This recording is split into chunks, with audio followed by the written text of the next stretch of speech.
Hey, welcome to another episode of Dawn of Alderton. I am Dave here from Sputter Media, host of Dawn of Alderton, but I am not the DM. I am not the Dungeon Master. I am not the guy in charge. Here he is, Snack King Joe. Take it away, Joe. Hey, hi, how we doing, everybody? It's your favorite DM on Sunday nights, Snack King here to host another rousing session of our Dawn of Alderton campaign. Keeping with our tradition, we have a lovely question for our players. They'll be talking the rest of the campaign. Let's jump right over to them. Tonight's question: if you could talk to if you could have dinner with any fictional character, who would it be, and what would you talk about? And let's jump right to Sasha. Thank you, DM.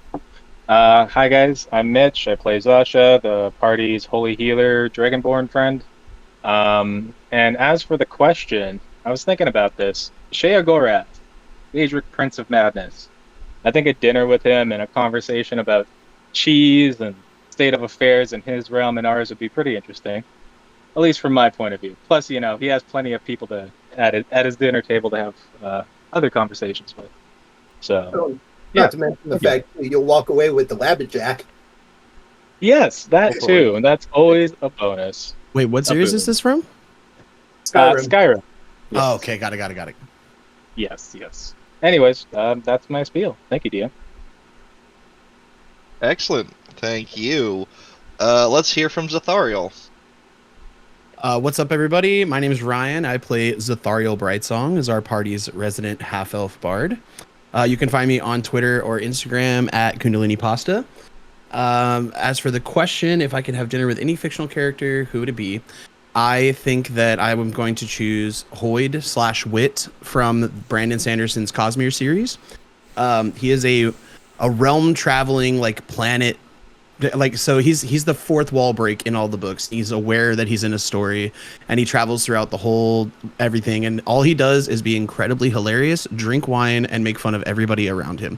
I think that he's like this untouchable, all-knowing character, and I just adore him. I think having dinner with him would be hilarious. Plus, he's very open-handed with things like investiture, so I think that by the end of that dinner, I would leave with superpowers. It's pretty lit. Excellent, that's what we like to hear. Clover, what's up with you?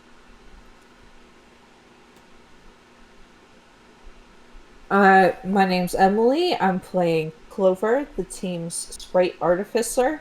Not much is up with me besides always trying to figure out answers to these questions. But first, you can find me on Instagram at Kittenman66 and on Tuesday nights on Cyber Nights.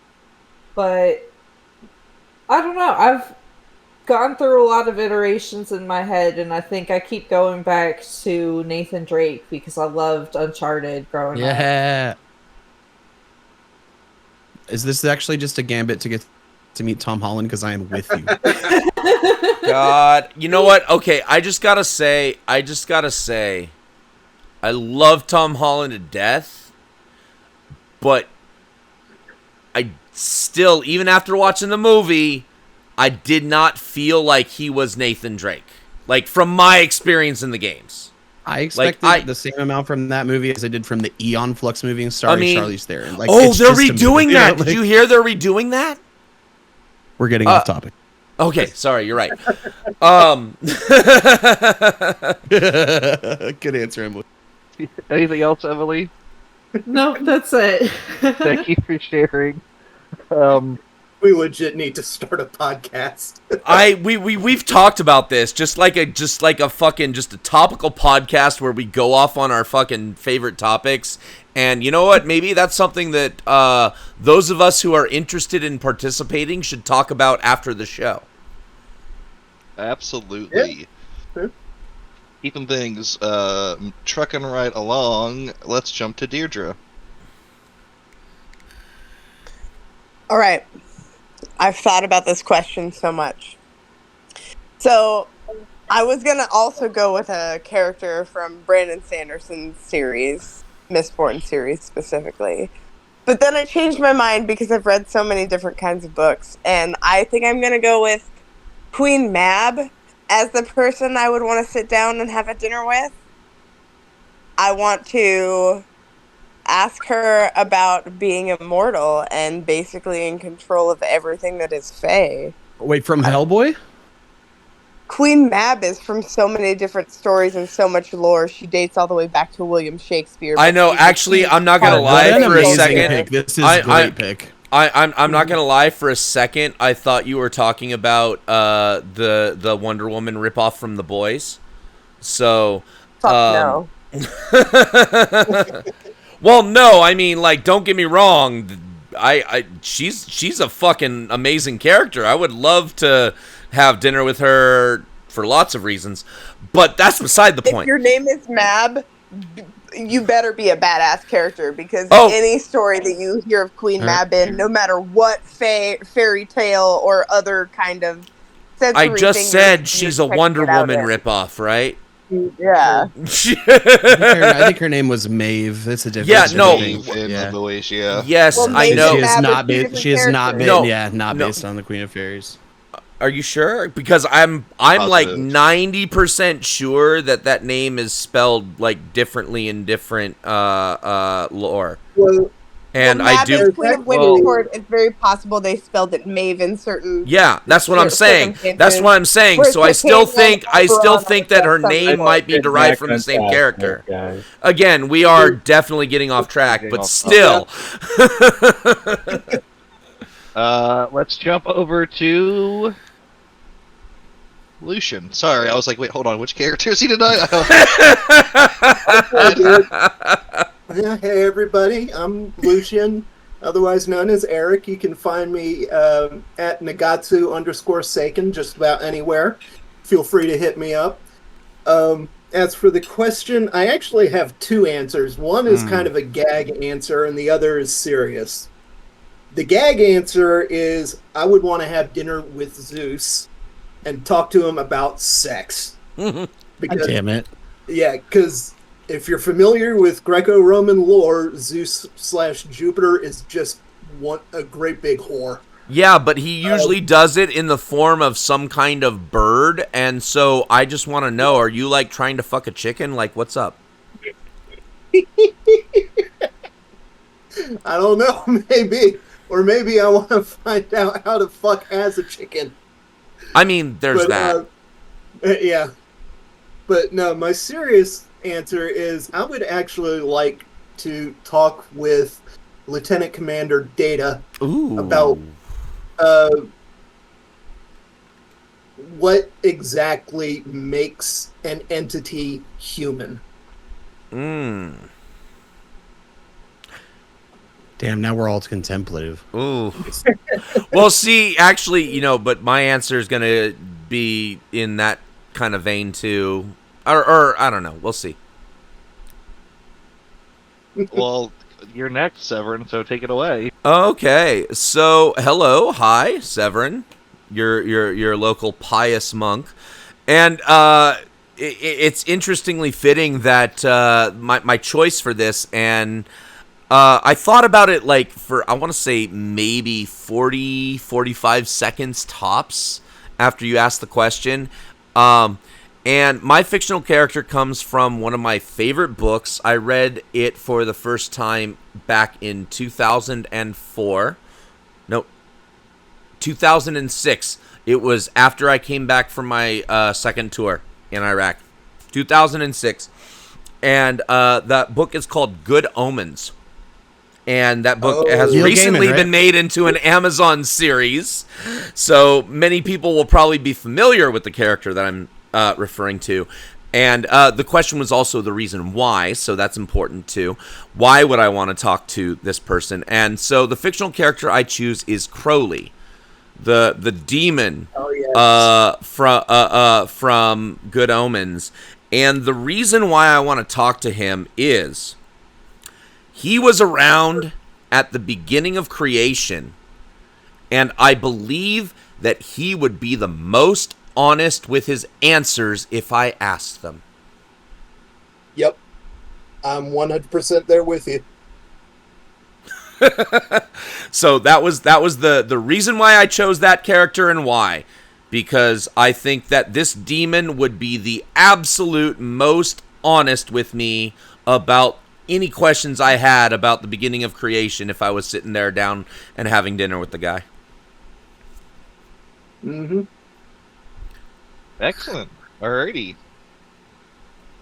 Thank you, Zasha? everyone. We did Zasha first. Oh yeah, you're right. Some really great, fun answers. Some of you took it in some directions I didn't think you would, but that's still pretty cool. Glad to see we got not just our power thirst, but our knowledge thirst on there. Yes. Like to take No, a second. I love it. I love the idea that like how we're like sharing a little bit about ourselves, right? With the audience. Emily was the one who came up with this idea of doing this every week, and I do it on Cyber Nights too. And I even did it on tonight. By the way, if I could steal the show for a second, just to say, because I already told you I was going to do this tonight, Joe, to talk about the special show that we had tonight, right? Or not tonight, this afternoon, with Cyber Night Special Edition, The Death of Johnny Silverhand, official R. Talsorian Games event that I was hosting and DMing, and that we produced here on Sputter Media. We showed, so check it out if you didn't get a chance to watch it live. It is currently available for the next 2 weeks on Twitch, or it will be available on YouTube probably in the next day or two. Because it was a 7-hour session, we will likely be releasing it on YouTube as a two-parter. But yeah, where was I going with this? There was a reason why I was bringing this up. God damn, I have had a long day. That's the reason why I'm bringing it up. But no, I do want to let everybody know, though, please check out the special episode of Cyber Nights that we threw out, or will be throwing out in our other formats. It was a really, really fun, awesome day. I'm exhausted from it, and that's why I'm a little kind of bleary, because I literally DM'd for 7 hours straight on the air live. Yeah. Check that stuff out. It sounds like you need some dubby. What's do. Dubby, you know what? Ask? Yes. Well, you know what? Let me go into it, bud. While you start doing the dubby, I'm taking off my headphones, and I am going to go, like, legit fill up my fucking shaker. So go ahead and talk about dubby while you're right, I need some. Excellent. Well, dubby, energy drink of the future, is derived from the coffee, because it's not coconut, it's coffee. Fruit, it's not from the bean, so it's a jitless energy drink. It comes in a powdered form, and you can mix and match your own different varieties and levels. And I do believe, thank you, Lucian, for popping that link up in the chat. Use our promo code PurpleNurple for 10% off. Oh, excuse me. Oh, sorry. And help us all here be successful at what we're doing. Excellent. But while Dave's gone, let's talk about him. Great guy. Love to see him successful. Super fun to talk to.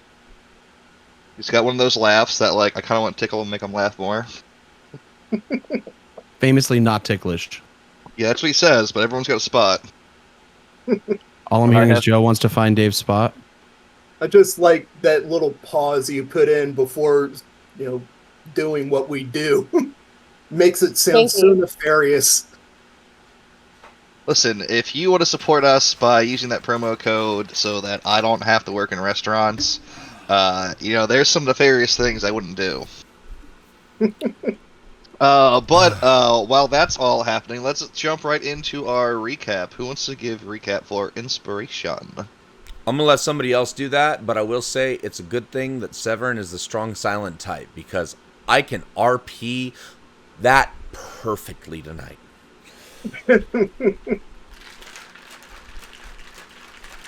No volunteers. If I do it, I get inspiration. Okay. Whoa, no, All right, let me do see- not me see let if the I can DM figure- get I can remember this. inspiration. Okay. Shit. So, as I remember it, we were brought up to the front of the caravan after our battle, which we totally owned at, which was the session before last. We were invited to the head of the caravan to interact with Bibble Babble and his personal entourage. When we got there, he was pointedly fucking with Zathariel and like playing music and like trying to draw me into a bard battle. I was at first resisting his charms. Meanwhile, Severin meditated with a blind dwarf named Jim. While he was meditating, he also did some self-flagellation, which we have learned is quite on brand for him. Lucian felt some type of way about it, and they had a lengthy discussion about the nature of suffering and whether or not it's a finite entity. And so we kind of got a little bit into Severin's faith and what it means to have suffering be a finite thing. If so, is it a currency? There's a lot of nuance. They got a little bit into it, but they didn't go too deep. Meanwhile, Jim did not catch a crab.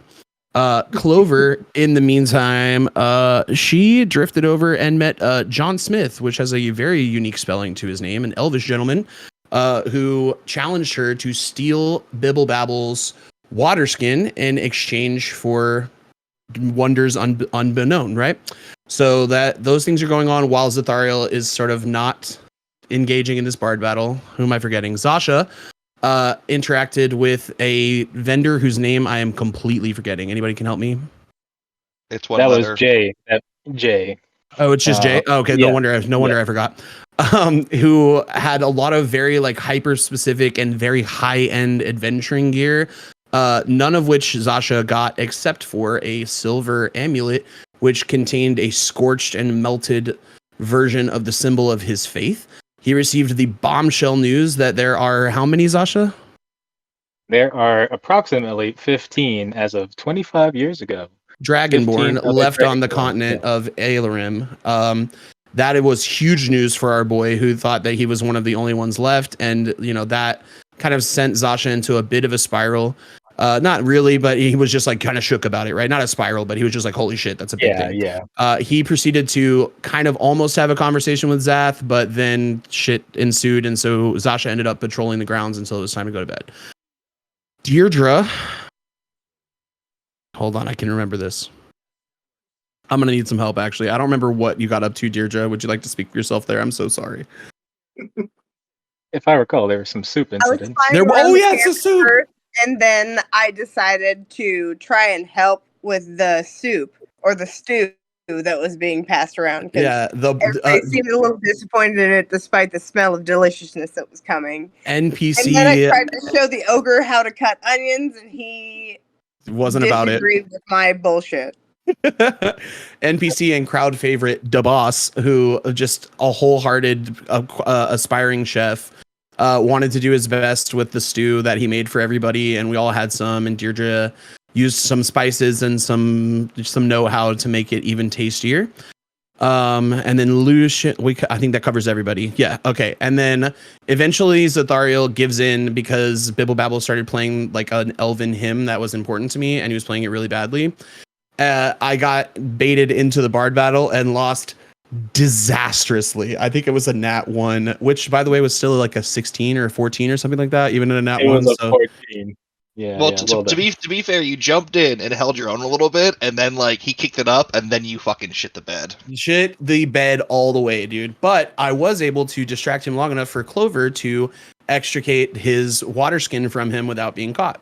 She drifted back over to our boy John Smith, who was amazed that she had accomplished it, and revealed to her that he was a cleric, and he like channeled his god that gave her like a, you may ask one thing of me, what is it that you wish to know? And she asked how she could save her friend Bantor, who all we know as her companions is that his hands are fucked up. I don't think that we know exactly how that happened, but that's for her to tell. The resounding answer was replacement. And so she knows now that there is no fixing his hands, but there may be a way to replace them and cure his ailment. Am I wrong? I think you may have gotten an item here, Clover. I don't think she did. Was it just the information no, I that you don't got? think so. Okay, Just so the she- information. Just the information. Okay, cool. And she rejoins the party. Zath loses his battle. Lucian ends. Severin do the thing. Deirdre cooks stew. Zasha patrols. End scene. We all go to bed. When we wake up, we debate whether or not it's a good idea to leave the company, leave the caravan that was with us. And Lucian, I think, is the one that looked around and noticed this. Maybe it was Zasha.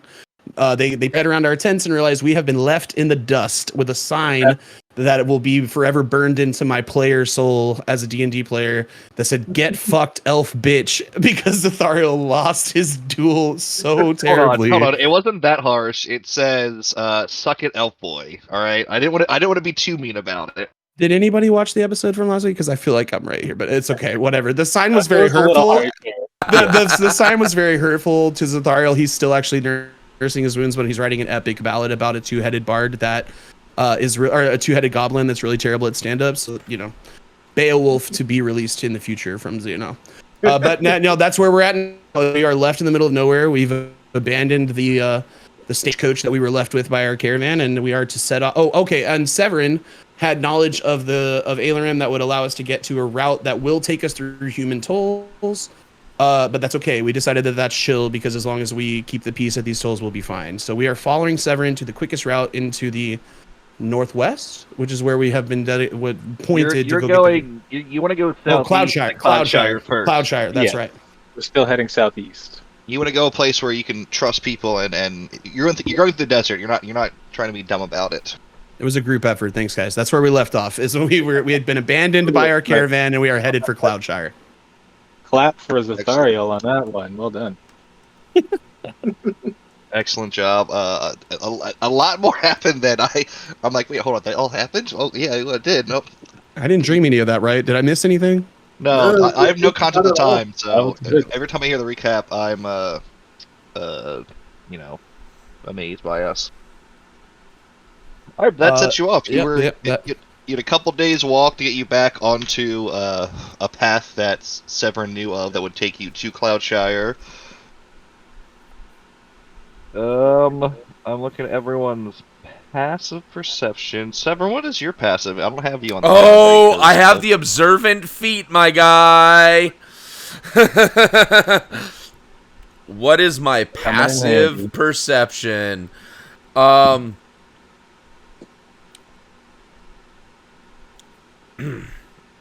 Sorry, I am looking at the wrong. Oh no, Deirdre. What is my passive perception? I think it's like 15, 21. I think it's like 21 or something I do. for me. Yeah, 21. 21. Oh, it just said you rolled a d20, Deirdre. That's all. Oh, I did not mean to do that. I was like trying to click my passive perception, and I guess I made a roll. I apologize. Yeah, you No, you're you fine. made a perception check. But yeah, no, my passive perception is 21. I took the observant feat. So, Excellent. Then two of the party notice this. As you're traveling this bushwhack path, you see a small trail of smoke off in the distance, which would indicate probably a small homestead or a farm out in this if you're area. mentioning a path, I'm just curious, are we supposed to be on a different map or still on the landing page? We are still on the landing page. Okay, just confirming. Thank you. Speaking of which, let's let the audience see the landing page, yes? Anyway, we're on a bushwhack path. Yes. Yes, and Severin and Deirdre are the only ones with the high enough passive to notice this little smoke trail off in the distance. For the audience, I have a passive 17, and that's still not high enough. So this is a little smoke trail in the distance. Yeah. Who was the other person who saw it? Me. Deirdre. Deirdre. I mean, let me ask the GM. Sorry, I was in cyberpunk mode. Let me ask the DM, because it's Dungeons and Dragons. It's a DM, right? Let me ask the DM. How common would a plume of smoke like what I'm seeing be on the trails like this? Like, I mean, are wildfires a thing in this area, or is this indication of something is amiss? Because you spot it, you would see it's a small stream indicating a chimney or furnace. It's not an open fire. It's a standing structure you see. Okay. But that's what you could estimate from what you see. Now, I guess then my other question is how long have we been away from the caravan, and how, I guess, in need would I feel that my companions might need rest? Like real, like, you know, let's see if these people are friendly, if they've got a chimney kind of rest? I would say it's about a little past midday at this point since you've been traveling. So No. you're well off the scale. I'm not talking about like midday. I mean, like, how long have we been on the road? Like, did we just leave the caravan, or have we been traveling for a bit? That's what he's saying. It's midday. We had left off last time where you'd start your travel. So Oh, it's about okay. Midday. Well, since in you that left the case, caravan. I'm not going to say a thing. Well, I assume one of you guys would inform the rest of the party. I would No, that's what I'm definitely saying. mention That's what I was trying to that there figure out, is- if I would. I would definitely mention that there is smoke ahead. It looks like it's probably chimney smoke, and if we want to stop to refill our canteens, that might be a good place. Otherwise, we should probably keep traveling if we plan on just getting to Cloudshire and that's our main goal. Well, fortunately for you guys, a little trick I picked up when I was working in the garrisons is I have a spell. I can create some water. So, you know, not everywhere we go is very clean, so it comes in handy for that.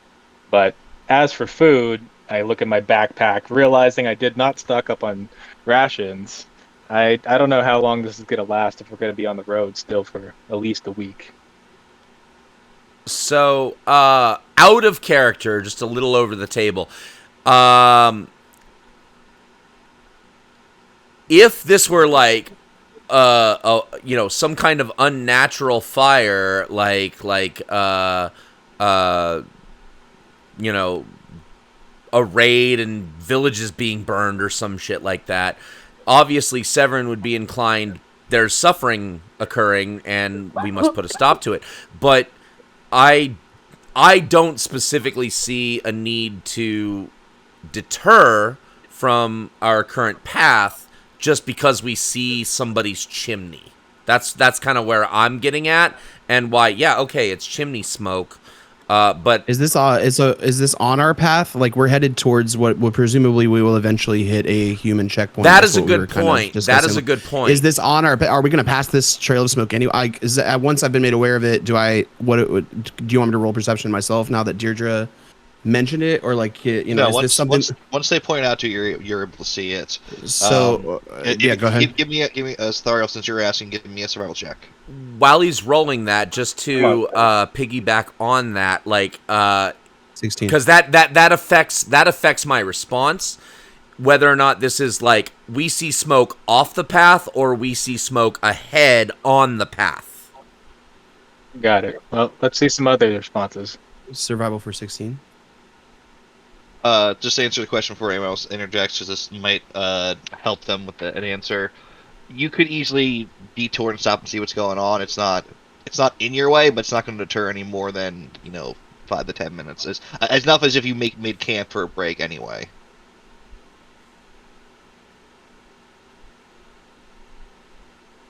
Well, what does the rest of the party think? Or do we want to try to stop?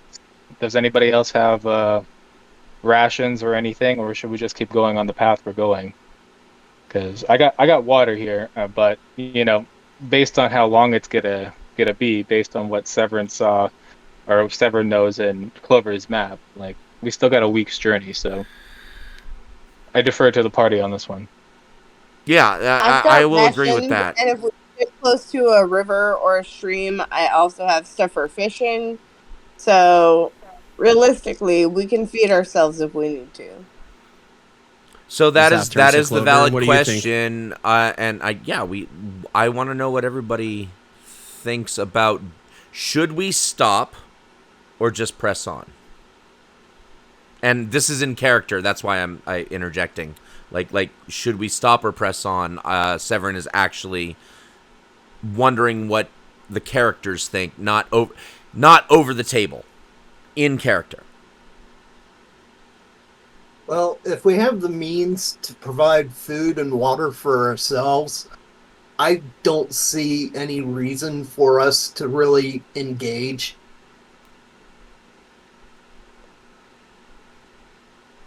Clover? I agree. I think it's early on our journey. I have plenty of rations, and for those who don't, I can help in foraging for berries and plants. So, I think it's good to stay on our travels for now. We don't need it. Keep it All right. rolling. Yeah, keep it rolling. We just Excellent. keep moving by. Rolling. Excellent party. What's the word I'm looking for? Democracy. Yeah, yes, that works. Not the word I was looking for, but I accept it. You carry on. Collaboration was the word I was looking for. I would like to either be a little bit in front of the group or a little bit behind the group, depending on who's the scout, and be scouting for spirits along the way as well as places where we're going. Just so you are aware, DM. Well, that's a great question. Since we are on the landing page, why don't you put yourself in marching order? Ooh, marching order. So I'd be probably think taking. Zasha's I have a probably- yeah. feeling that some characters might be positioning themselves based on where Severin is, so I'm going to place myself in the center. Zath is wandering kind of aimlessly next to the party, still chewing on his embarrassment from the previous evening and concocting the first verse to his two-headed goblin who can't tell jokes song. But as I've mentioned before with his character, he's kind of always got one ear to the air, like always kind of on the lookout for threats, but just kind of drifting this way.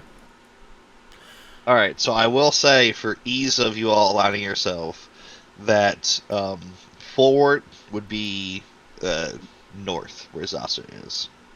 So Zasha is at the front of the group. Perfect. We're all forming a diamond around Severin like we would like to. Oh, It just isn't worked that out great? It just worked out that way, low key. It did. And I That's a was gonna transformation. add, even though Severin is the fastest moving member of the party, that doesn't mean he is trying to set a grueling pace. He is not trying to, like, I can move fast, you gotta keep up with me. Nah, he's gonna hang back and even possibly walk slower than he needs to. Zasha would not be trying to go fast here. I'm in heavy armor, man, and Yeah. I'm huffing and puffing. You're also You carrying occasionally Clover. see me- That's what I'm saying. I'm That's also exactly carrying what I'm Clover. saying. Yeah. I'm dropping. I am even dropping my speed below if we're using 30 feet as the benchmark for average. Yeah, then I understand. You're deliberately We're going at we're getting a slower off track pace here. for the optimize the group. That's fine. I know I can over-explain things. Sorry. No, it's fine. Go ahead. Continue. That was my DM, point. we're on the trail. Yes, no, We thank are you. on So the that is very helpful.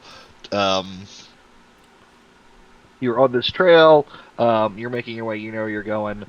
I know what Joe is The doing. next- He's just putting us in a position so he can copy and paste us into another map. Absolutely, that's what I'm doing. Almost like I know the system. So, as I was saying, the next day and a half to get to the trail through your bushwhacking goes pretty easily. It's plains, some occasional, you see the edges of some farm fields or what have you. So you estimate, oh, it's probably a little farmhouse we passed or something of the nature. That seems like the area you're in, and as you join onto the main path, you notice that there's something about the stones and the cobble that you find traveling pretty simple. It's not as grueling as it seems. You definitely feel like you've walked farther than you have. I have a question because, and this is just a language clarification because you use the word cobble. Cobble implies that there is worked road. Are we on a worked road? Yeah, that's what I took it to mean too. We made our way out of the bushes and onto the road. Yes. Okay. Thank you. I just wanted the point of clarity. And as you are coming to the end of your fourth day of travel now, it's been relatively easy. Every time you need a meal, there's always some merchant or vendor on the side of the road that's broken down. They're like, oh yeah, I got some pies and carrots I'll sell you for copper to get you out of my face while I fix my wagon, things like that. It's kind of like the highway if it was a convenience store. It was kind of like the vibe this place is. It's no one's really paying attention to anyone until they need something, and it's normally like, hey, you got a couple nails, or you got a piece of rope, I need to fix that, oh, you need something. It's real quick little interactions, a high five, everyone goes on their way. No one asks questions, no one really cares. At every opportunity, Zathariel would tell one of those vendors about Bibble Babble being bad at stand-up comedy. That's all. Give me a charisma check. Couldn't it be performance so that he could add some proficiency to that? Charisma's a nat 20 anyway, but... I mean, I was just trying to help you out, man. And if he was performing something, I'd say yes, but he certainly said he's telling people. But with a 14... Acting is a performance. Oh, are you acting, or are you being like, hey, this guy's a dick, don't talk to him? I wish I could take the leg up from you here, Dave. I appreciate you, but I did not say it that way. And it's like Zath has not put together a song or a bit about this yet, and he's not in the habit of debuting unfinished material. This is literally just vitriol spilling over from my embarrassment. It's like, hey, you see two goblins stacked on top of each other? Don't fucking laugh. They're ass that stand up. Like. Most people go, oh yeah, okay, cool. A few of them are like, oh yeah, I've seen that guy. He's kind of rude. He's a little crude. That's all. I don't want to derail us. I'm just saying, like, Zath is spreading the discontent of my rival here. That's what your character would do. We need to know so we can paint the proper picture. Thank you, DM. You come to a fork in the road on the cobblestone. Both will take you to your destination in the same amount of time. It's just one is through farmland, less traveled, less people. You're more likely to see wild beasts, if any, rather than bandits. The other way is far more traveled. Does have an inn you can stop at, but that inn has a less than incredible reputation. Mm. Well, I think with this information, what do you guys think? Do you guys need a bed to rest on? I'm not high status. I can sleep on the ground. Severin says that I haven't had a bed to sleep in over a decade. So what's the question here? Are we stopping at the inn that's on the road? Are we gonna stop at the inn, or are we gonna take the other way, more farmlands, wild beast camping kind of deal? Well, it has officially been 4 days of travel. I had 5 days worth of travel rations on me. Oh, see, yeah, I think at this point, yeah. we've been traveling for days. Zathariel is much more on board with stopping at the inn this time. Yes. Yeah. Oh, yeah, that would make sense. When it was not quite as midday far up. on the first day, Severin was like, yeah, but now y'all need a break, right? Yeah. Yeah, I'm not quite as hard up for rations as Zath is, but it's been a long journey so far, and the opportunity for a warm meal and a bed sounds really fucking appealing. Zath would turn to Deirdre because this is like the inn has a. Do we all know that the inn has less than a good reputation? DM. Yeah. Yes. So then to Deirdre, like, any chance you've got like an inn at the inn? Do you got a cousin maybe that's known to work at a spot like this? Like, just based on my knowledge of the people that we interacted with that were in our previous caravan option, maybe Deirdre knows somebody here. My cousins are everywhere, but they're all travelers. I could see if I know somebody here. I'll go with you. If the party is okay with stopping at the inn, me and Deirdre can lead the way. Are you leading or scouting? I was unclear about that. Just more like when it's time to talk to the innkeeper, it'll be us. Not neither, I guess. Oh, okay. But, like, you lead, so just take the lead. There you go. There. Okay, Yeah, sure. there we go. At the end, I could use a beer anyway. Excellent. I love to hear that kind of stuff. Please give me a moment. One of the maps was giving me some trouble.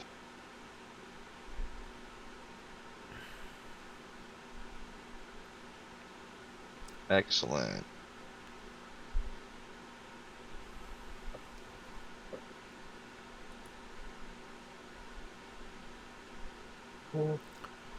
Let us import ourselves to the next map. Play intro music, gang. Wow, but now, wow, wow, wow, No. What do you do with a drunken sailor? What do you do with a drunken sailor? What do you do with a drunken sailor? Early in the morning. Shave his beard with a rusty razor. Shave his beard with a rusty razor early in the morning.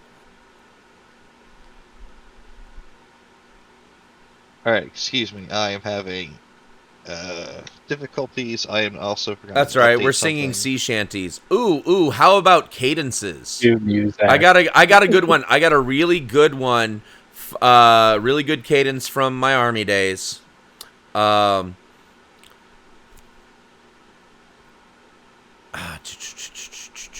We are the combat engineers. We can demolish 40 beers. Drink up, and come along with us, 'cause we don't give a damn about any old man that don't give a damn about us.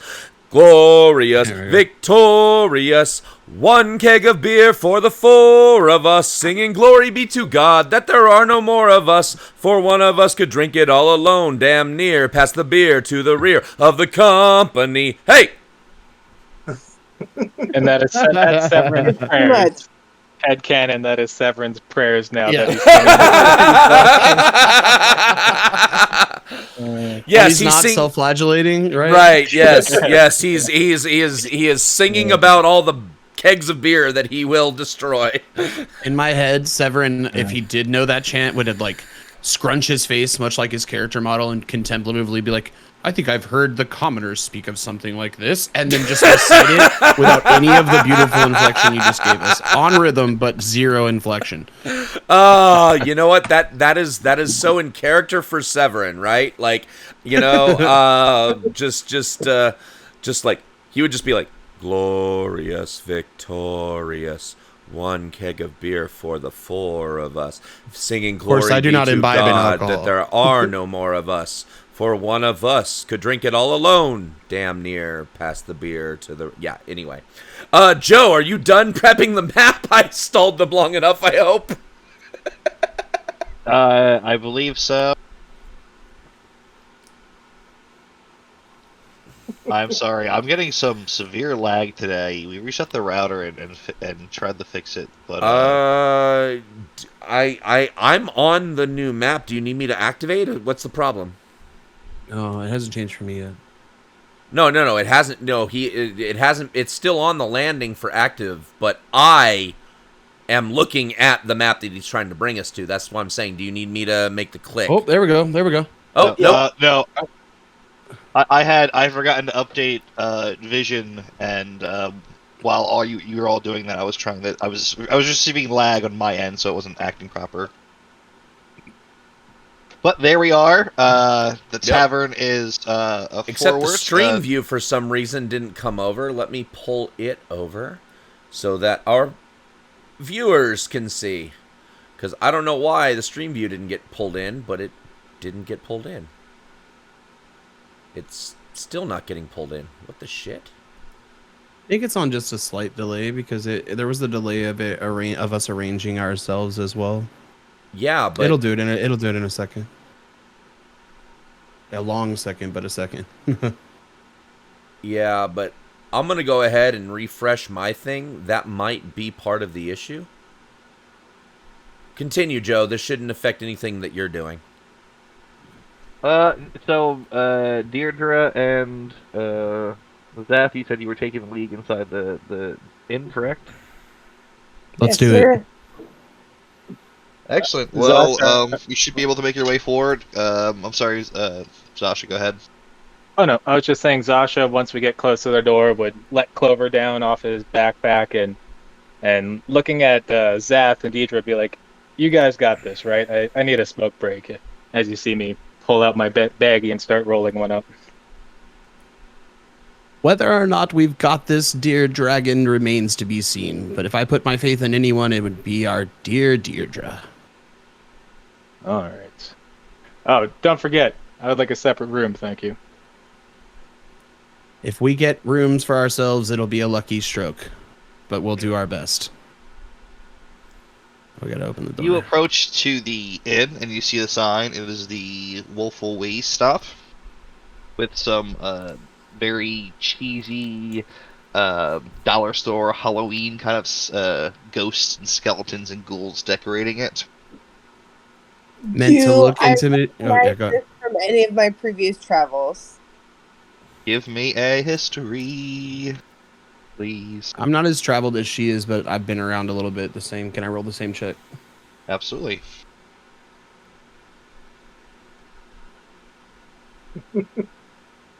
Anyone else want to roll? I am definitely not as traveled, and so probably shouldn't even be rolling. Yeah, sure. History, you said? Ooh. Absolutely. Clover. Unless Oh, this thank is God. something that I would know from like history, Nice. or what? Severin, there's a slightly different DC for most history checks regarding you. Okay. But you are always welcome to roll.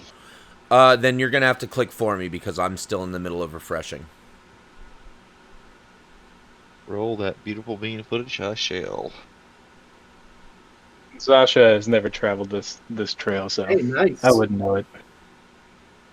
Are you sure? I'm allowing everyone to roll. Sure, why not? Intelligence is a dumb stat. Don't forget. You are a city guard. People tell you things. Don't underrate your value as able to hear conversations. People That is ignore true. city guards as much as they ignore street urchins. I'm an NPC in most people's everyday interactions as a restaurant worker, so I understand the position more than others. So our two above. So we'll start with everyone who rolled a 10. The Woeful Way stop. It's a stop. You think you've heard of it? You don't really know. Zathariel and Lucian, you've heard of this place? It's sort of stop here, trade anything. Militias, city guards, anyone that represents any sort of like group organization, they don't stop here. This is a smaller, out of the way kind of we want to be left alone kind of place. Kind of perfect, Loki. Clover and Severin, you know that the Woeful Ways, the reason they leave it alone is the owner, whose name escapes you for some reason, despite the fact that you can recall this like random bit of information. When old Ailerum fell and his cronies were forced out of the cities, this is one of the first places they stopped, and the owner single-handedly defeated a battalion of their men. Literally That number is inflated, true, accurate. It was a battalion that he steered off. No one knows. But as you walk in through the front door, you can see. Well, have we walked through the front door yet? No one has yet. No, not yet. Before we do, So like, Zathara will, like, kind I of know stop. that this place is named for some war thing, right? That's what you're saying? It's not. No one knows why it's called that. It has this cheesy like Halloween vibe to it. But the owners apparently, or at one point, was some sort of Resistance badass. Okay. Yeah, it's rumored he's like one of those like that guy. That guy, you don't want to throw down with that guy. But Got more it. importantly, like, he didn't let the dregs of the old Illirim's army stay there. Am I understanding correctly?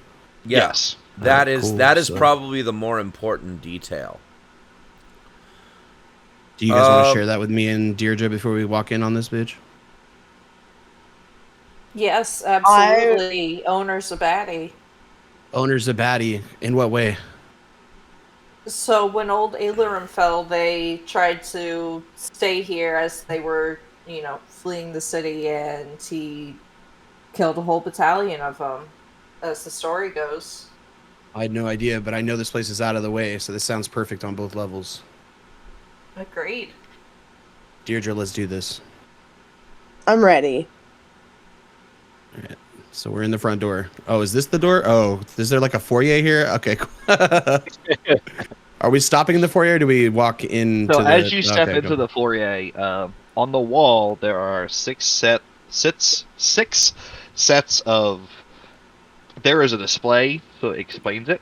It's dusty. Some people have obviously touched it a couple times. There's like a rip and tear in the armor. It still has the original wounds from when the person who wore it was defeated. But six captain's armor from old Aelin's army, with the corresponding medallion. Severin, are you coming in with us, or are you staying outside with Zasha? I am coming in, but can you do me a favor, Joe, and just move my token? Because I'm doing some other stuff right now. I only asked because Zathara would turn to you. Is like, does any of this look familiar to you? Like, I know you left the city at a young age, but these are all men that turned under your father, right? No, I mean, I never left the city proper until I left it for the monastery. So are there any of this armor look familiar to you? I've never been here. This is. You would recognize these are your father's captains. Okay. On the wall. Oh, sorry. I am more clearly understanding the question. Apologies. Is that a perception roll? Maybe it's... Yeah. Oh, no, they're on this display. As soon as you walk in the room, you instantly you remember, like, you probably have a couple of memories of being a kid, of like a captain guard, when the captain's being like, you shouldn't be here, or don't do that, or like, you're lucky you're the king's son kind of deal. Okay, well, then my answer to the question is, if I do recognize it, then I am not really quick to say anything about it. Severin does not volunteer things about his past, his history, until he feels ready to. So this would be one of those situations where he just kind of doesn't say it if he doesn't feel he needs to, or if he doesn't feel that the even though I'm asking, so you're intentionally not answering. No. If you're I wasn't sure if, I guess I thought maybe that was question over the table. If you're asking directly, like two Severins, Athariel, two Severin. Does any of this ring a bell? So if it does ring a bell, then Severin would be honest about what he knows about it. Yes. Which is as simple as these are captains from my father, I guess. Yeah, exactly. It would be that simple, yes. As Severin is giving his answer, Severin, you notice that the placard in front of it, and point to it, and probably not read off of it, but give basically the same information. Okay. The question was asked in the spirit of, like, is there some epic name here? Like, is there like a great captain that was felled in this place? Is there? Then I would ask the DM, is there something like really epic or notable about any of that? There are no names on any of these placards or displays, so that's not information you'd be able to gather. What about from this. not even like shields or emblems or anything that would be of note? It's just the armor and the accompanying medallion that captains get. There's no weapon, shield, or Oh, anything else okay. here. So it Just just there to let us know indicates we're that in the the right person place. was a captain. Yeah. Yes. Okay, then got it. Tracking. And then so then yeah, I would share that information for sure. Perfect. And then we move into what looks like a tavern. You move into the tavern. There is a host of people here. Excuse me. Up the stairs, there's a small sign that says bedrooms. See bartender. Once you move in the front door, if you go straight to the right, that leads to the stable where you can put your horse. But you're in a stone room full of people. Of note is the bartender, a man covered in looks like dog fur, white dog fur covering his body. Here. To the south of the room at the bar. Oh, got it down here. This is our innkeep / barkeep. Absolutely. The rest of the folks, all as you come into the room, they kind of look up and give you an eye, but go back to their drinks or whatnot. Unless somebody else has something to do, Zath would definitely kind of give a cursory glance across all the faces that any eyes that notice me, he wants to notice them in return type of energy. Is there anything that I need to know about anybody, any lingering gazes or anything like that?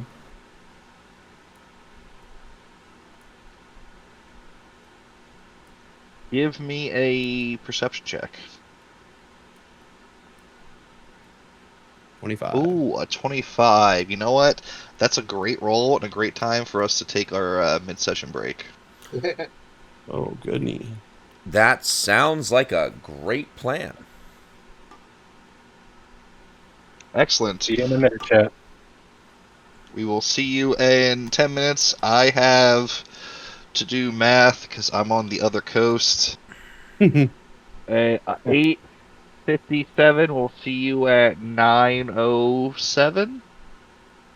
I've got What's wrong? I've got 9 o'clock even on the West Coast, so call it 9:15.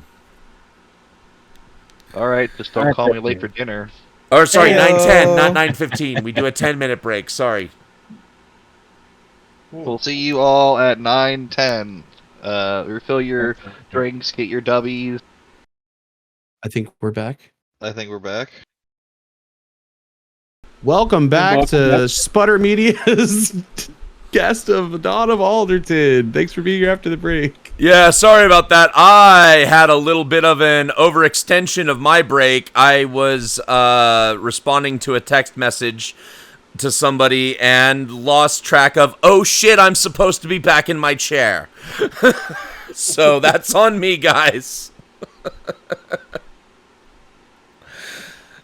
All good. So let's jump back to our scene in the Woeful Ways stop. So before we get up to this barkeep, I would kind of to the side to Deirdre be like, You know the most Zasha's important still things- outside? Yeah, he's on a smoke, he's on a smoke break. I am outside on purpose, so don't Oh, worry. I then got my Severin finger. then Yeah. Severin would have stayed out there with you.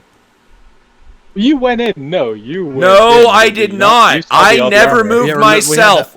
I never that whole moved myself. I conversation about told the Joe to armor, move though. me. Yeah. I didn't say that I whole didn't armor say I was going in. conversation. I just said I needed you to move me for me. You never said not to move you in. To be You're fair. right. I never said not to move me in, DM. You're right. I never told No, you not to do the thing. Back out. Rewind. Severin walks in the main lobby, relays that information, and sees Zasha outside and goes, "I'm gonna stay with my friend Zasha." And everyone gives a cool high five that you learned on the track. Well, I want to Yes. make at least an over the table point that Severin more realizes that Sasha gave up his entire fucking life for him. So Severin is there. If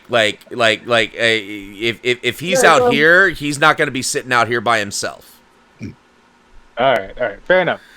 You went in, you relayed the information. We're back out. Zath, when we left off, was still And trying okay, to figure dude, you out what's put me going right on inside. top of him, though, dude. I'm not trying to hump. I'm not trying to be that close to Sasha. Jeez. Severin sits in Clover's backpack. Yeah. On my screen, you're like 10 feet away. I'm sorry. On my screen, I'm. I think whoops. Twitch view might be a little messed up there, buddy, because I'm actually leaning against that little brick wall you see just north of you, Twitch viewers. I'm leaning there, having a smoke, looking around as I see Severin. Well, coming I up. don't know, but on the Twitch view and in my screen, I'm seeing both of us on top of each other. Whoops! Why am I? Yeah. All right. And I just accidentally put a wall between us instead of. Well, you know what? That would work too. I was. Anyway, all good. we're there DM, now. Are we going with Augustine or we're going with Zath here now that that's done? I'm sorry. Zath said he was speaking to Deirdre about something before approaching the innkeep.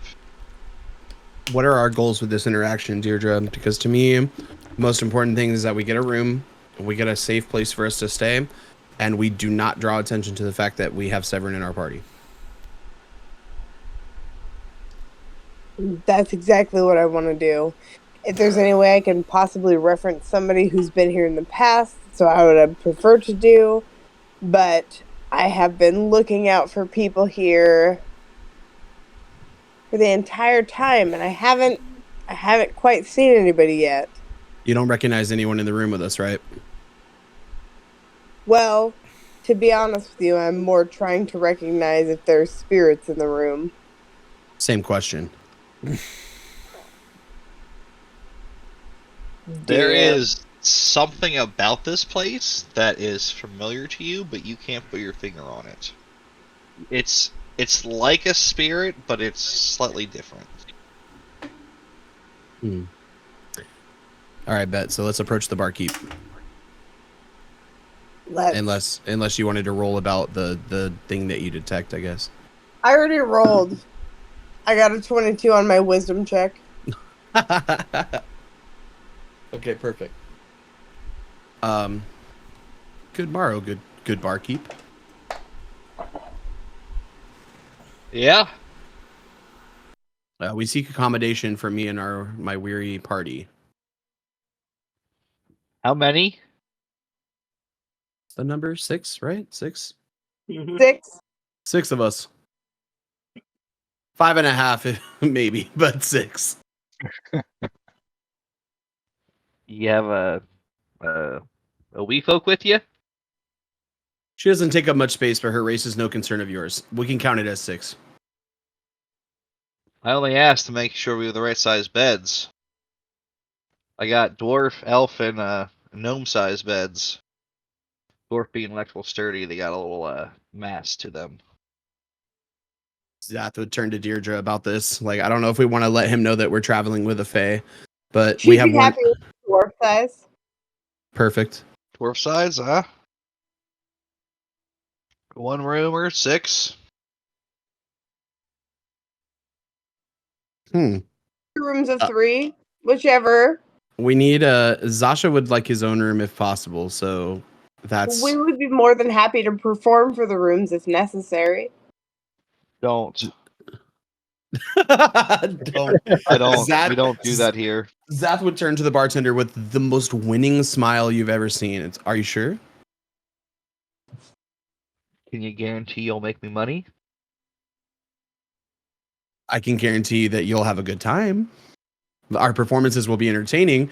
Whether or not your patrons are open-handed is something I can't be held accountable for. Then you can shut your mouth and enjoy your drink like everyone else. Speaking of which, what are you drinking, Deirdre? Love a glass of elven wine if you have it on hand. I knew we were kindred spirits. 2, please. The wine's by the bottle, 5 gold. Okay. Ooh, said elven. that's a little rich for my blood. That's a little too rich for my blood, too. Is there a way we can convince this guy to give us that wine cheaper? You could try roll a persuasion. 5 gold's pretty steep even for this neck of the woods. I'm more than happy to roll a persuasion. And 5 I have a gold would pass. cover for a week. Probably not good enough though.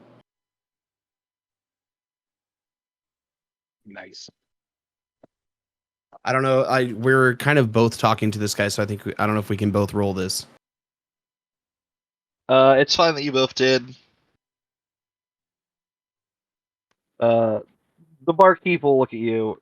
Listen, I don't make deals for people. You talk about rooms, now you're ordering drinks. Like, one interaction at a time, all right? We talk rooms, we talk drinks, all right? You're right. So we need accommodation for 6 of us, preferably one larger gentleman type room alone, and then I think the rest of us can. So we need 3 rooms all day, one for one large gentleman, and then the other 2 can accommodate us just fine. Well, and possibly one in the stables because we have one who doesn't necessarily want to sleep in the regular accommodations. Kind of under his breath, Zath to Deirdre here is like, Severin can sleep there whether this guy says yes or not. Like, don't worry about that. If Severin doesn't want to sleep with us, we'll put him in the stables. It's fine. Roll a stealth check. Oh no. Okay. I'm +5 here. Come on. Let's go. Not bad. Let's go. Barkeep eyes you. 3 rooms for 6 of you. That's fair rates. How long? One night. One night sounds perfect. You need provisions? Define provisions. That's like a Food? meal. That's just a meal for us, or that's like travel rations. Provision implies more than a day's worth of food. I would say yes to this, but I'm going to defer to Deirdre, both above and below, whatever. Like Zath would kind of look at Deirdre and be like, I'm kind of low-key running low on on rations, so I would say we need provisions, but that's up to you. One less day I have to hunt, the better. So let's do it. With provisions. How many days? Worth of provisions? Dinner and breakfast. So but it's like more than a day's worth of food, so 2 days. 2 days is fine. I don't know how long between this and our next stop is, but Zath doesn't have much money. I don't know about Deirdre. All right. Would I be able to hear their conversation from where I'm at? Give me a perception. All right. Oh, and just for my own knowledge, Clover, are you still on my backpack, or did you actually go in? I know you walked in on the map there, but just wanted to double check. That'd be a 16. I am here in the tavern with Lucian. Okay, thank you. Continue, Lucian.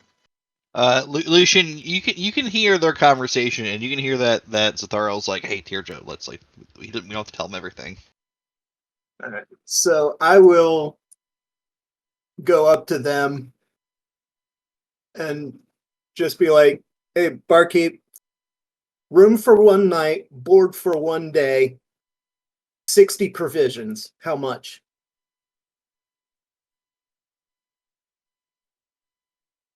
You need a way to carry it, or you got your own steed? We got our own.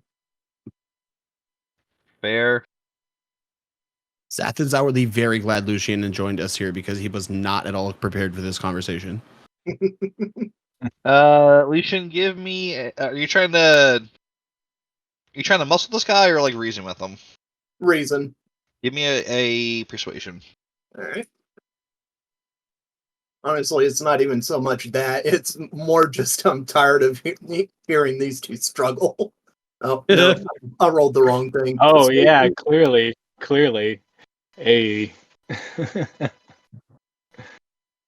You said persuasion, right? Or Correct, persuasion. Okay. Oh, dang. Come Okay. on. Oh, that's still lit. It's still better, yeah. Yeah. The innkeep will give you an eye, Lucian. Go, all right. All right. What does that mean? Let me Okay. do you 12 gold. All right. I will hand over 12 gold. Variety or stock? Pardon? You want a variety or stock for the rations? Let's go I with think- a variety. Is variety? Hold on. Before he makes that, is variety more expensive? No. Okay, carry on. Deirdre gets excited. Stock is just like this basic like nutrient spread that you can eat that isn't really flavorful, but like keeps you sustained. Where the variety has like a little bit of dried meat, some cheeses, maybe some dried vegetables, or jam or something. Like you're like, oh, it's kind of like different MREs compared to like just always getting the SpaghettiOs. I just had a flashback to Cyberpunk, but that's just probably because I was playing it for 7 hours. And I'll divvy up the provisions evenly among all 6 of us. Excellent. You get I would 3. also like to buy some flour and some spices if he has any extra. No. No, you're not gonna be making bread in my inn and undercutting me. Get the hell out of here. Jesus Christ. Oh, he read you for filth, bro. I hold both That's my good. hands up and I go, I'm not trying to insult, just traveling. I apologize.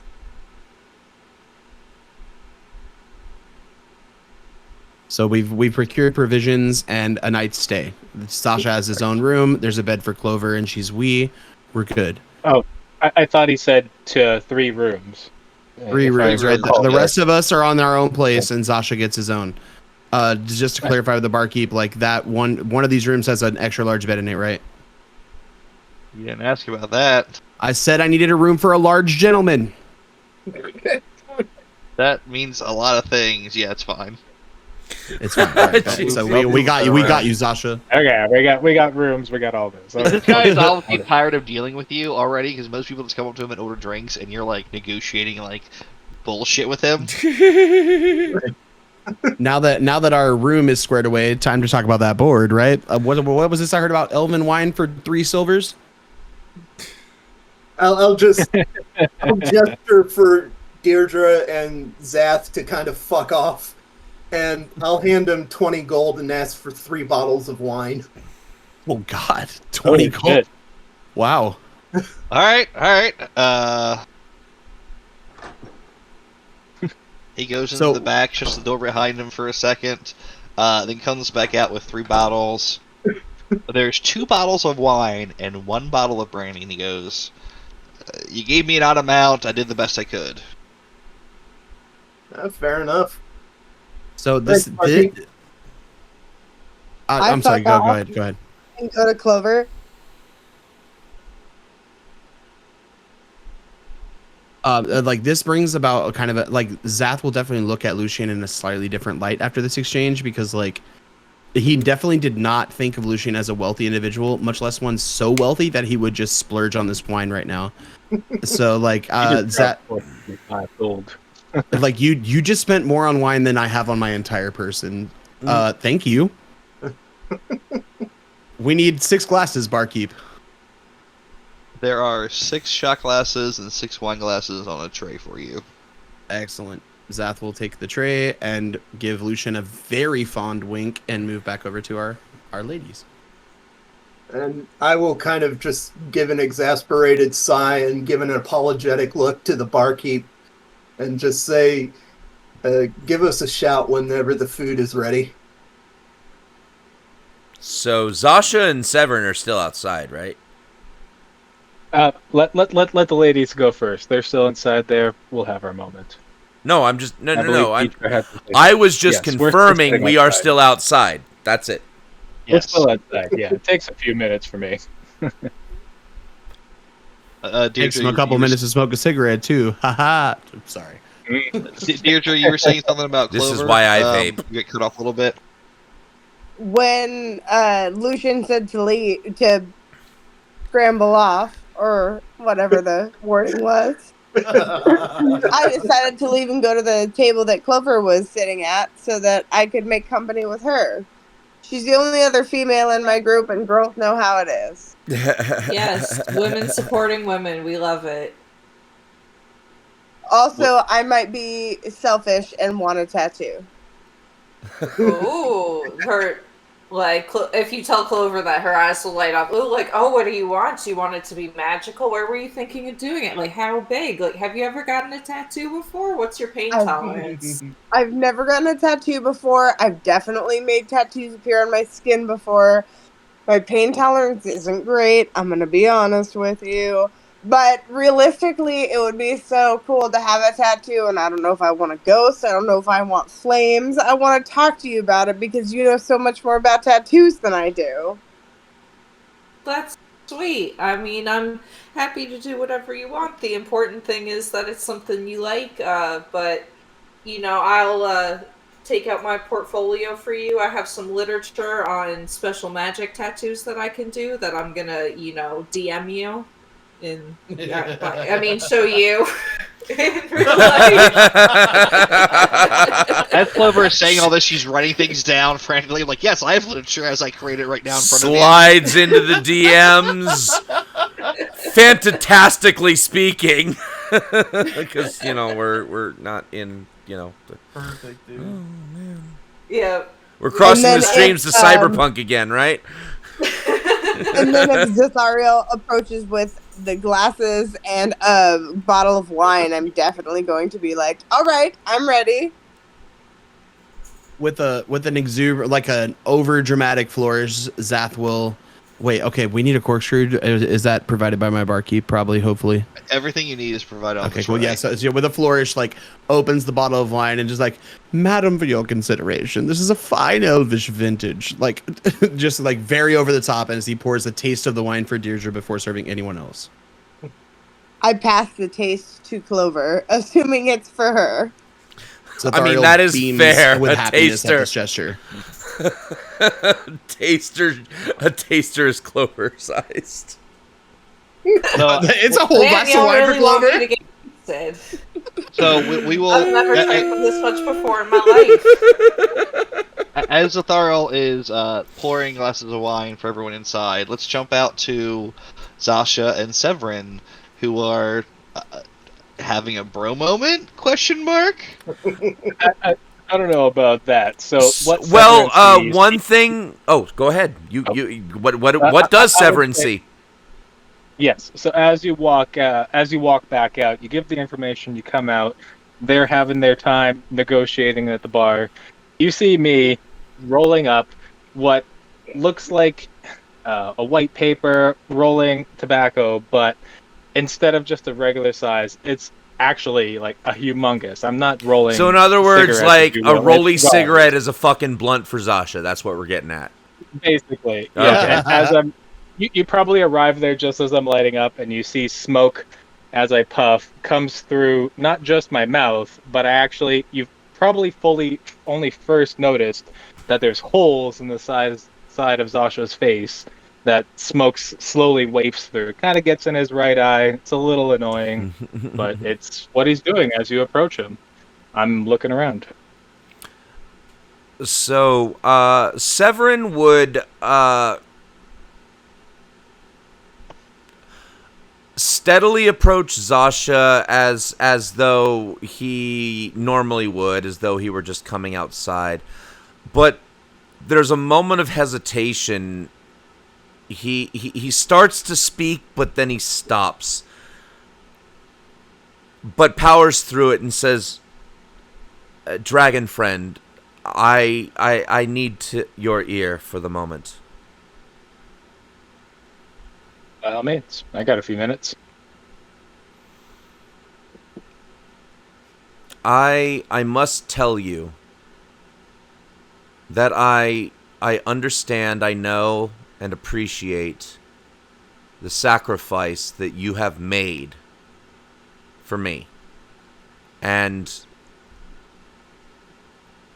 I want you to know that it does not go unnoticed. I know that you're hurting.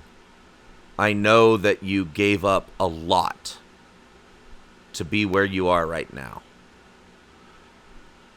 So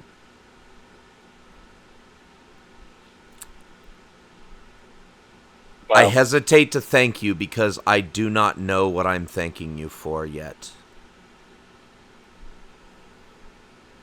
well, yes, to be quite frank with you.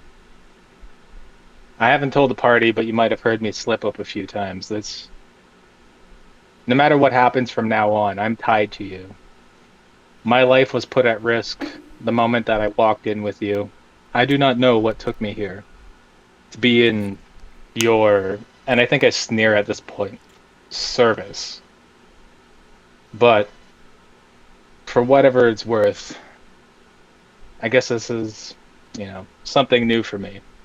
I couldn't just sit back in the city and watch as whatever this kingly lord wanders into town and messes everything up. But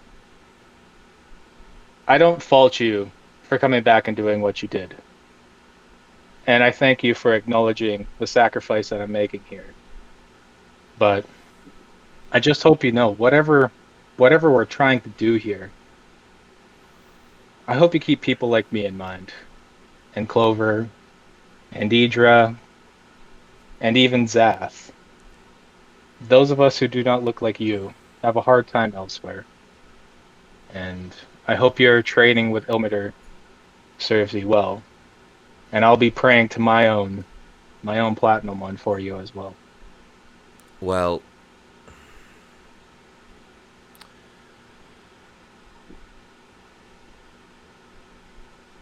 given the sacrifice you have made, I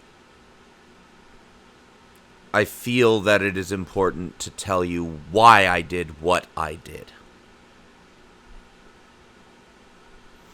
And also, I hope that in telling you this, you will know that people like you will never be forgotten.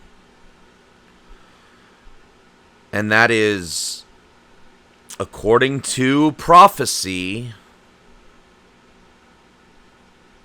and I don't know if I believe it, but I do know that I am determined to see it through. I am meant to be Ilmater reborn. So, the reason why I did what I did and potentially caused the suffering that I caused is because, as I was told, as I needed to shed everything from my past before I could continue on. I cannot tread Ilmater's path.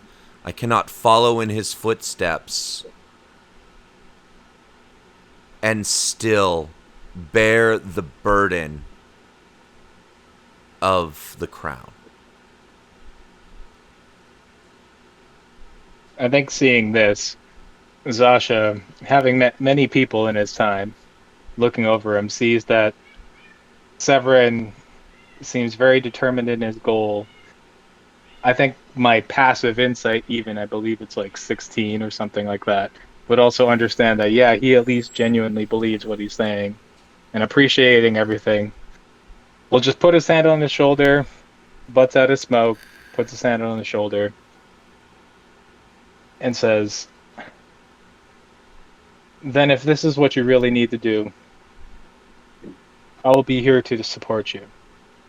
I want you I to think- understand, though, what you're agreeing to, because I am meant to walk again the same path that Ilmater once walked before he ascended to godhood. And All right. there Let me was interject real suffering quick. all around him. Yes. So interject real quick. Sasha, give me a religion check. And are you wearing your deity's holy symbol, the amulet you got? I am always wearing it, though it is around my neck, and I don't display it prominently, but it is out. So Tucked in or out over your armor? It would be out over my armor. It's a small pendant. It's nothing large, it's nothing flashy, but it would be out. So Severin, that would give you the ability to make a religion check against the amulet you see around Zasha over his armor. Okay, well then. And Zasha, Holy you're shit, not- I actually get to roll something tonight. sorry, DM, go ahead. Oh, No, Jesus Christ, I don't know Jack. So I am Zasha, very you- focused on the path of Ilmater. That's fine. So Zasha, you know that Ilmater walked this path to transcend into godhood and rid as much suffering from the world, and it's this Yeah. like mythical lore, kind of like King Arthur or Beowulf. Like that's the kind of story you perceive it to be. Like it's not like, oh yeah, he really did that. It's like it's a story someone invented to sell their religion. Yes. Yeah. So I know that this was an actual thing, and it wasn't just some hocus pocus thing. But it's been a long time since originally when Ilmater came out, if you will, to as a deity, right? Yeah, we're talking Yeah. about eons ago, Yeah. right? Yeah. So Yes, for yeah. Severin And- to walk the same path, it's not going to be the same path. But Right. It's definitely a path he's choosing to walk. So you may not understand the Same reason path for what as a he's metaphor. doing. I felt when I was Yeah. saying that, like I like knew that it was a metaphor, not literally walking the same trail. Yes. Yes. Yes. So you understand the journey you're agreeing to, the suffering you're going to inflict upon yourself by being with Severin. Absolutely, that Yes. is what I So- want to so- make sure he so- knows he's agreeing to. So as he says that to me, and I get this religious insight on his God, and thinking about my own, I'm going to say, well, to be quite frank with you, my friend, although we have different higher powers that we choose to follow, there is a lot of things in common. We both seek to lessen the suffering of the world in general, though our paths may take us on different journeys. I can't. Oh, go ahead. Oh no, I can't say that I will always be your protector, but as the time goes, for right now, I will do what I can, because I do believe that this is. And you see, I'm just finally, I take my hand off his shoulder, and I finally slump and I start looking at the sky. It's probably getting to evening time now. I wasn't doing anything where I was at. I was a guard, sure. I protected people, sure. And yeah, you coming back has made it hard for me, but what am I gonna do? I'm a dragonborn. I turn around, showing my scars and my fucked up face and all. And no matter what I do, something is always gonna call me towards destiny. Whether it's the sky, whether it's dreams. I've never really fit in.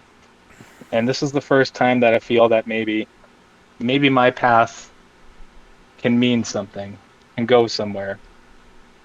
And even though I had to lose everything to gain that path, if this is what we have to do, this is what we have to do. And I'll be here. And I hope you understand that. So I understand But- it, and to tell you how much this I will swear to you.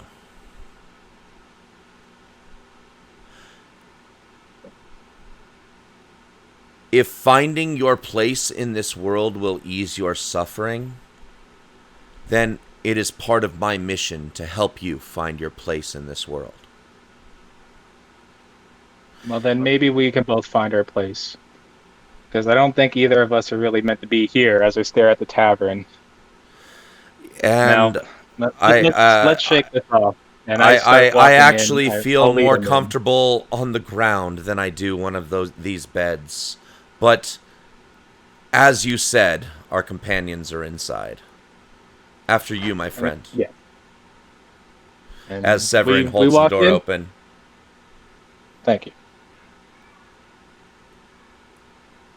That's the most tender we've seen Severin yet. I wish that the rest of us were privy to that, but it's I chill. know, Like that but, was good shit, boys. Hey, come stand outside with Zasha for a smoke break, and also to ask the DM, can I make one perception check through all of that, just to see if anybody was following us? Because that was my original purpose, but that went a little deeper than expected, as D&D does.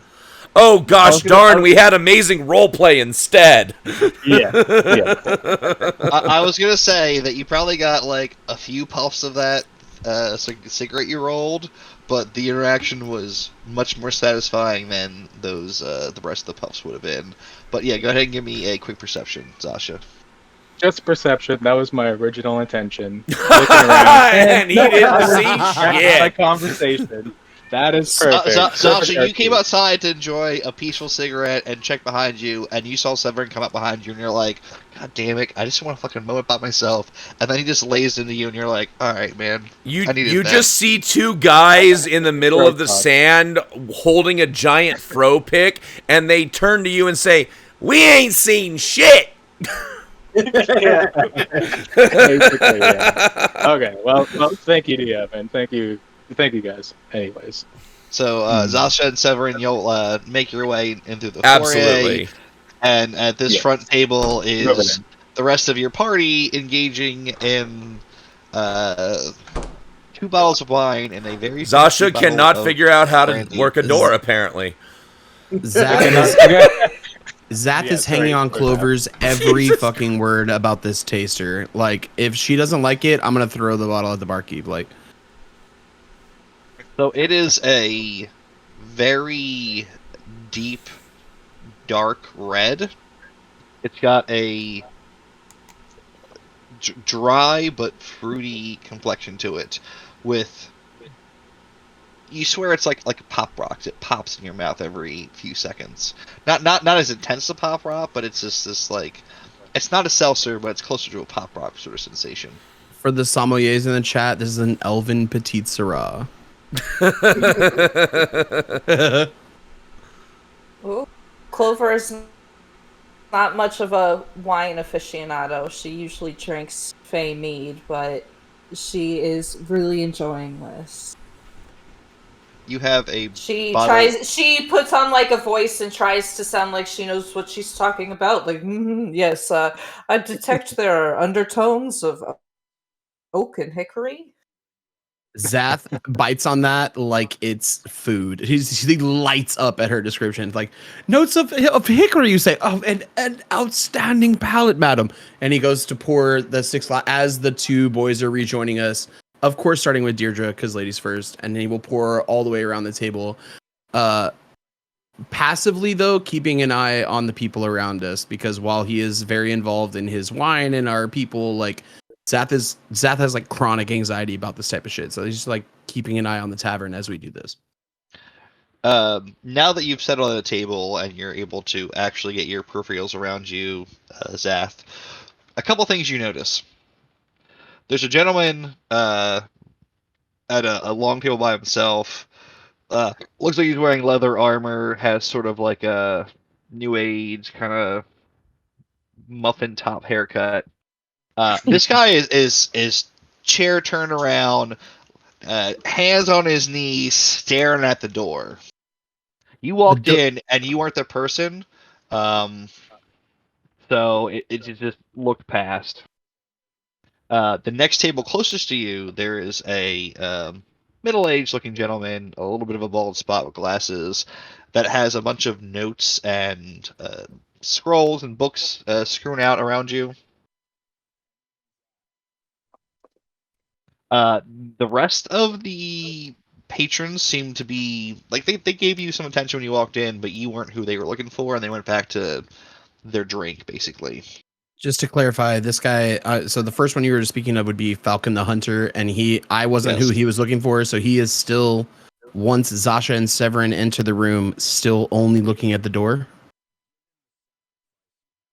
Just staring at the door. Yes. So, like, he did not. What I'm asking, he did not react to the Dragonborn or Severin as they walked in. Not at all. Okay. So, as unless anybody else has something pressing, Is there anything what's going on I do with want to Hibble ask Sybil? about my, as I walk in with my passive perception 21, what do I catch as I now have the opportunity to really gaze about the room and am not relaying information and heading back out? There is a conversation in the stables. You can't make out what they're saying, but you can hear voices speaking through the door. Beyond that, everyone else is, as I said, engaged in how they are or engaged in their beverages. But with that high of perception, you can make that out. All right. And I would say it sounds like a heated conversation. It does. I think it? Zath. Oh, Yeah. Yes. Heated conversation. Is there any way for me to really I don't know, is there any way for me to tell this is about to come to blows heated conversation or You can move closer to the door and make a perception, see if you roll higher and gain any new information. Sure, I will do that. Where was the door that I need to get closer to? Okay. So yeah, I'll just kind of slide back here and unobtrusively Shot roll smooth. I think Zath brought up a good point too, though. What did happen to Hibble Sybil, our gnome friend who was supposed to be also attached to Severin? Because do I need another glass for 4 days? That's a great. Did he disappear with the caravan?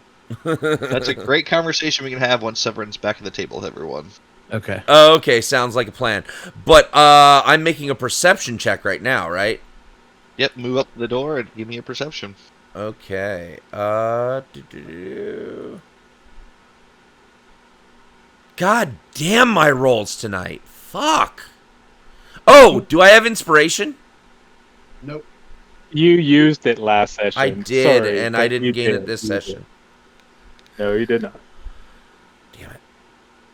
I do allow players to share inspiration if they feel it's necessary. Does anybody want to lend me their inspiration? Not at this time, respectfully. I'm gonna hold on. No, to no, my, no. my- I ain't mad. I ain't mad. It's your inspiration. inspiration. Yeah. It's your inspiration. In other context, to clarify, in another context, very much yes. But at the moment, I don't. That's No. me. No. No, that's totally fair. But anyway, was an 11 while I'm by the door at least enough to determine that it might come to blows or not, or no? All moving down this hallway really does is give you a better sound quality on the rest of your party sipping their wine because of how this little hallway is unfortunately designed acoustically. It just picks up all the your friends are doing and talking about the oaky nuttiness of this fruity wine. All right. Well, if nothing really seemed out of sorts to me, then I'll come back and grab a seat and nod to Zasha. Because apparently that, if I'm understanding correctly, that was just something I heard as I was coming in, right? Yes. Yeah. So I stopped for a moment, shitted the bed on the perception check, and then joined the table. You all, I would assume Zathario would offer a toast to the group, kind of like a, hey, we're on our way, we made our first stop successfully, let's all have a drink. And as you're saying that, Severin's kind of like slides into his seat and raises his glass. To our good fortune in our future and the terrible comedic talents of Bibble Babble the bitch. Let us drink Here. lustily. Here. I gotta say that was not my style of comedy, guys. Jesus Christ. I've met a lot of goblins in my time, but holy shit. I must have missed something because you must be talking about something that happened around the campfire. Oh, I presume you guys have been talking about this on the road for like 5 days, right? Zath has been speaking about. He's been like kind of working on his song out loud to you guys about this. In the song, it's a two-headed goblin who is terrible at stand-up comedy, but. Yeah, you can infer that I'm sure you were like, what is it with you and goblins? And I was like, oh, let me tell you. Mm-hmm. Yeah, They yeah. got two heads and they're bad at comedy. Like, Well, I in my mean, song, I'm it's two sure heads, but in I can reality, put it's two and two together. My wisdom is not fucking bad. Wait. Severin, you didn't hear much of Bibwell's comedy, but you learned enough traveling with him that you're like, okay, no, that's Bill Babel. He's an asshole. Yeah, tracking. Zath would, first of all, to Zasha, just with unspoken, but when you were like, that's not my style of comedy, eyes brim with tears of appreciation that you said that, because I really needed that, and this travel's been rough, and I needed that. Yeah. But as now that we've done the toast and all of that, where everybody has a glass of wine, Zath would pull up a chair and be like, so to Severin, like, where to after this? Like, this is a fine resting point, but how long to our first checkpoint, or how long until Cloudshire? DM, how long until Cloudshire? You've been traveling for about 10 4 days? days now. Oh, cool. So you traveled 6 days with Bibble Babble, and then decided, this guy's kind of a d-bag. We should go on our own way. But he beat you to the punch, so you've been traveling on foot for 4 days. I was about to say, yeah, that was our decision, right? We left him. Well, you decided to leave him, and then realized you were left. But it's more the note that upset you that rather than him leaving. Cause this is what we call a mutual breakup. Yes. You don't fire me, I quit. That's the thing. She didn't break up with me. It was mutual. Exactly. So at this point, if you continue on your cobblestone path, making good time, only stopping when you absolutely need to, you should get there in about 2 more weeks. I share Seven that. knows that. I share that. Yeah. If I know the path, I will share it. Like that's not something I'm going to be secretive with. Things that are like part of his past or related to, like, those are the things he might keep to himself. But like where we're going, what the plan is, those are not things he's going to keep from the party. Just to be very clear. Just to be very clear. And that is traveling on foot on the cobblestone path. Right. Another 2 weeks. Jesus Christ, man.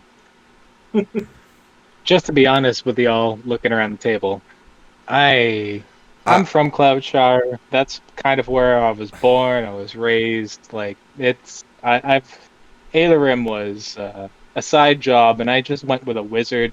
Straight up, he had this fancy fucking magic thing. I stepped on it. All of a sudden, I'm in the Capitol building. Who knows? Big city. This is crazy. Like, thank you for sharing that, but holy shit.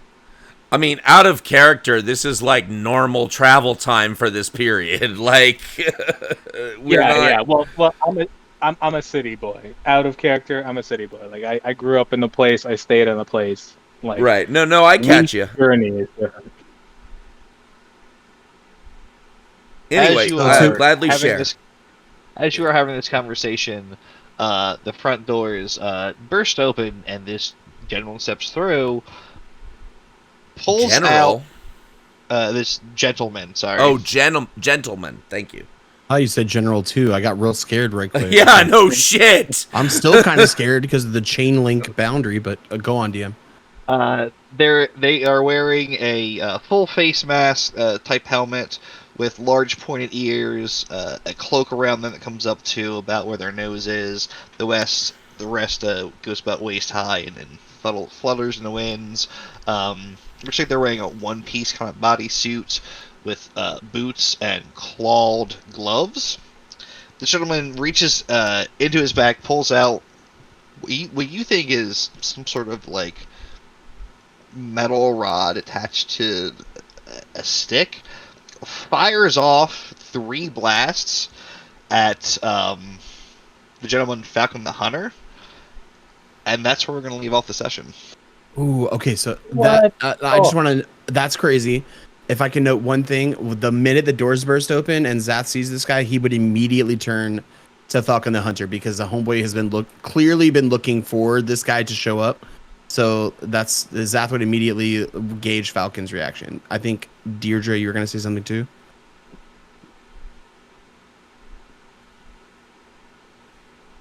Oh, maybe not. But that's where Zath goes. Sorry. After Deirdre has been basically scouting the place since she started talking to Clover, but mostly paying attention to Clover. So if I don't have to make a perception check for that, realistically, I'm distracted by the cute fairy in front of me. Damn, bro. Understandable. Oh, The man. Bravo with this gentleman burst the door would have averted all of your attention to it, because he didn't walk through the door, he kicked the doors in, and they are hanging off the hinges. Oh shit. He burst in. And that's where we're leaving it. And Wild. that's where we're leaving it. after he pops off those 3 shots, you're just going to see me take a swig from the bottle of brandy and have that expression of, God damn it, here we go again. Severin is on his feet fast as it doesn't even seem like he left his chair, but all of a sudden he is just standing. That's excellent. I've already ended the scene, so we'll pick up with what you were all coming back to, because I'm sure you're going to have some different thoughts about what is happening. That's why I left it as standing up, and that's it. I didn't say I ran in and fucking hit the guy. Who is Petition this for guy, people. bro? Petition for people to subscribe on Twitch and buy Yes. W's so we can do 3 hours.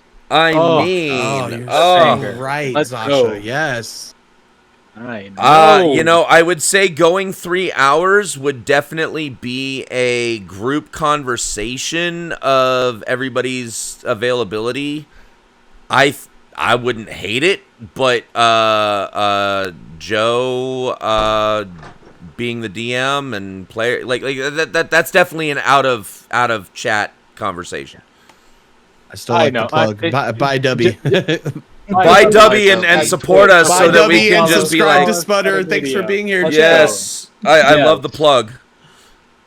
But I actually don't hate the conversation either, so I wanted to fucking tag on it. DM, take it away. Let's close this episode. Absolutely. As we fade off into the sunset and we end our scene, there are some curious-looking birds in the skies. But go ahead, everyone, give your last goodbyes, and then we will see y'all next week. Peace out, chat. Take Have care. a good one, chat. Thank you. Thank Most you of the guys things- in the audience for being the best part of Sputter Media, the audience who listens to us talk for hours on end for some reason. We love you.